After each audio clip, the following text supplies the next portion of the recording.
ખંભાત નગરપાલિકાની સામાન્ય સભા અચાનક જ તોફાની બની હતી, જેમાં વિપક્ષ દ્વારા ભારે હોબાળો મચાવવામાં આવ્યો હતો। જુઓ દ્રશ્યોમાં। પ્રજા આવીને બેસી શકે, બોર્ડમાં હસ્તક્ષેપ ના કરી શકે, બેસી શકે, એમને બેસવા માટેની જગ્યા આપવામાં આવે। હું આદરણીય મહોદય આપને પણ વિનંતી કરું છું ને સીઓ સાહેબને પણ વિનંતી કરું છું।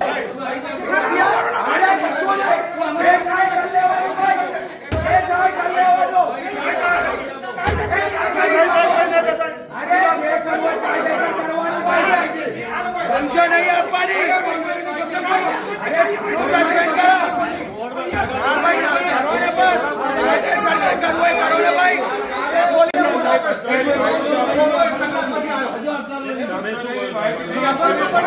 कैम